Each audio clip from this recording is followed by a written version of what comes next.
Hello guys, so ngayon i-update ko lang sa inyo yung pag-top cut ko ng Star Bally. So, eto na siya. Eto yung lower part niya. Yan, meron na siyang pop na dalawa.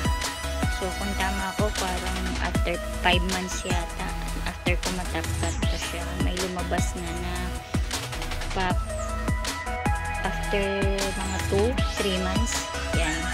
So, ito na yung pop niya. May dalawa rin siya. Then, ito yung upper part niya. Yan. Mayroon din siyang dalawang pop. Ito. So, yan siya. So, hybrid to ng Bally.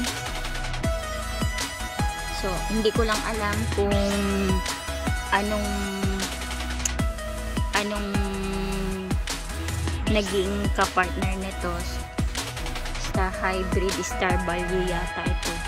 Hindi ba rin ako sure hanggang ngayon. Basta mga hybrid kasi mahirap i-trace. So, ayan na siya. So, dalawa yung pop niya.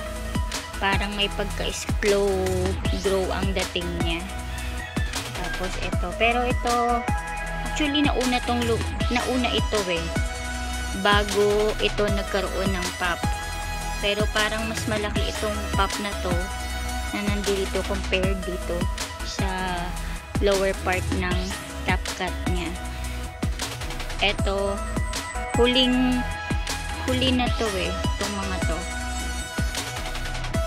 So, parang mas malaki siyang tingnan compared dito sa nauna. So, I guess masasabi siya na successful siya, hindi siya namatay.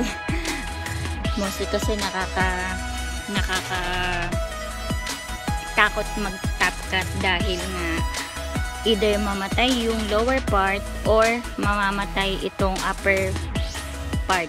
So, lakasan lang talaga ng loob pag magta-top cut ka. Ayun. Ito na siya. Yun lang. Thanks for watching. Yan siya.